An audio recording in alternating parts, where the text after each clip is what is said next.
Hello, Sister Felicity's class. My name is Joseph Ravelis. I was invited to talk to you a little bit about something you've been going over recently, and that is Vocation and Apostolates. And Sister Felicity was kind and helpful enough to pass along some of the questions that you have regarding those and asking individuals, which is always the best way to figure something out, what their vocation is, how they felt called to it, and what they get out of it, or what's at stake for them. And so it's an honor for me to address some of those questions and to talk to you. Sorry I haven't met some of you. I might know a few of you from mentor group, but most of you I don't know. So hopefully what I say will be interesting, and if you ever have any questions about what I say, feel free to come by to room 200 and talk to me about it. Okay. So right before we get started, I just wanted to present to you the painting that you see here by the Dominican painter Fra Angelico. And many of you have probably seen it before, but it's none other than the Annunciation of Gabriel bringing the Lord's message to Mary. And so I'd like to use it as a guide somewhat for thinking about vocations, because as Sister Charbel Joseph mentioned a little over a week ago now, vocation has to do with a calling. And there's no question that in this particular story, Mary is being called up to something by God. And she, we are told in this story how she responds, and I believe this painting shows it really well, what it means to be called to a vocation, how to respond to it, and then ultimately, this painting doesn't show this, what it means to live it out. There's another example I have here. Many people are familiar with the painting of Caravaggio of the Calling of St. Matthew, but less familiar with this one. And it's by Juan de Pareja, and he was a Spanish Renaissance painter, and there's a lot going on in this painting. And yes, I know this is an art class, but I like to show lots of images. There's no question here that we can see many people at work at the table. They are, if you know anything about St. Matthew, tradition holds that he was a tax collector, and so he would have been on the outs from his own Jewish society for one, taking resources that belong to the Jewish people to give it over to the Roman Empire. And so he would have been seen as someone who is in collusion with the Romans. But nonetheless, Jesus calls him to be a disciple. And you can see in this painting, Jesus, who's dressed resplendently in blue and red, is pointing at someone. And Matthew definitely can, you can see the look and expression on his face. He is hearing what Jesus is saying, and he knows something is about to happen. This painting is also interesting because you can see there are two worlds here. There's the world of Jesus, and you can see some of the disciples in the background who are dressed similarly to Jesus. And then on the left, you see all of the people who would have been, this is how they would have dressed during the Spanish Baroque era. And so you can see there are two worlds coming together here. And I think that's also an interesting metaphor for what vocation is. It's the Lord who reaches out to us, and we who respond. And it's those two worlds that come together in union. And so this painting does show that very beautifully, and that's why I like it for reflection. So bearing those two things in mind, we can sort of talk about some of your questions. So the first one that I wanted to sort of summarize, there were many that you had, they were all wonderful. I summarized it like this: how did I know I wanted to get married, and did I ever consider another vocation? And so before I get at that, though, I want to just raise the fact that so many of you have how questions. How do I know? How do you know? How did the call happen to you? How does it register with you? And you have so many wonderful how questions. But I guess just for my own purposes, I don't really know how to answer that in an altogether clear way, because how questions, what could an answer look like, right? Basically, I want to propose the idea that how do you know you want to play in a basketball game How do you know you want to hang out with your family on Saturday and eat some good food or spend time with the Lord at Mass? How do you know those things? Well, you just do.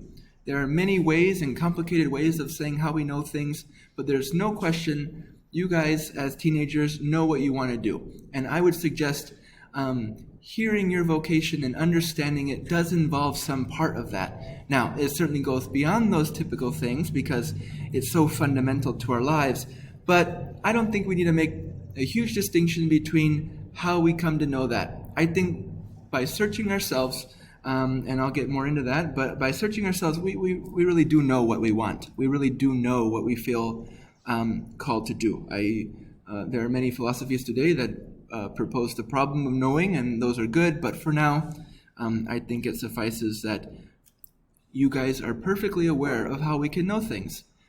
You have natural passions and desires in you, and they are natural. You don't need to think about them. You know them. So for the examples I gave, you know that you want to spend time with your family because it brings pleasure and it brings happiness and you love them. And you know you want to eat something delicious when you're hungry because that's natural to you. So you already know that, okay? And vocation in some ways is similar to that. You do know sort of how the Lord made you and what you're called to do. Now, I'm not saying that it can't get very complicated when you have to make really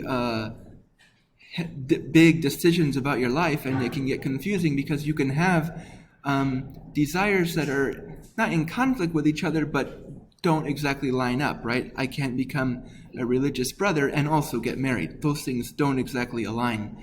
And so there are ways of sorting that out. But I hold that how do you know things? You just do, okay? And so I knew that I wanted to get married because I did consider entering religious life, the same order that Sister is a part of, the Dominicans. So I knew that I wanted to consider that, and I spent a lot of time with Dominicans, and I talked to them, and I prayed about it a lot, and ultimately, there wasn't one thing in particular that dissuaded me, but I kept praying about it, and I said, okay, Lord, if I'm called to this, I'll come back to it, and I'll have greater assurance of it later along the road. But sure enough, I knew that he had called me to something different, because when I met my wife, I knew that he was calling me to something immediately. And I didn't know if that meant friendship or marriage or anything like that. I wasn't trying to know that in the first moments, but I did know I was called to be next to this person, and I did feel called to hear this person and listen to them, and I enjoyed spending time with them. It wasn't a struggle, and it was a great pleasure for me, and I knew that the Lord was calling me to be close to this person. After a long time, though, after prayer, you do come to discern that God is calling you to a lifelong friendship with this person.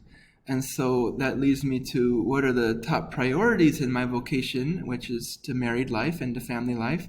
I think we can talk about it in numerous ways, but I just want to say one or two. So we are all moderns, so we're all a part of the generation of 2022, and so we know that healthy marriages involve loving one another, okay? Now, you have to know that wasn't always the case with marriages in antiquity, a long time ago.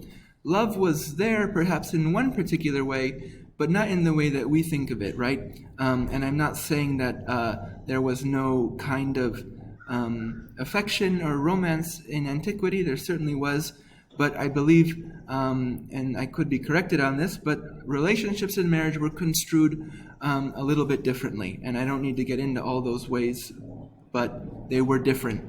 However, in the New Testament, we hear some very interesting things from the Lord and from St. Paul. And so one of the most important texts for married peoples is Ephesians 5:25, where we are called, that is, people in the married state, are called to love each other the way Christ loves the church. And so that is faithfully and in such a way that brings about love for the other. And in Ephesians, we're told it's not based on convenience, it's not based on a particular contract or property rights or the securing and consolidation of wealth. It has to do with fidelity of committing your life to someone else, to see them to heaven, to pray for them, to support them in life, and to be there for them through everything. The way Christ is, the way Christ loves the church, wanting to draw all those in the church back to God. And that's exactly what we're called to do in our married state. There's also one other, being Dominican adjacent, there's also one other concept that I wanted to draw out from that, and that's the notion of love according to St. Thomas Aquinas. And so Thomas Aquinas says, with regard to loving your neighbor, and this would include your spouse, that there are two things that need to be met if you are indeed loving your spouse. And that is, you desire and will what's good for the other. Okay, you desire and will what's good for the other, what's truly good, not what you want, and not necessarily what they want, but you desire what's objectively good for the other. Okay, and we would say to be in union with God in heaven, but also for the things of this world that bring their spirit up to meet the Lord's. Okay, and then the second thing, in addition to willing and desiring the good of the other, we're also called, or we're also loving when we desire union with them.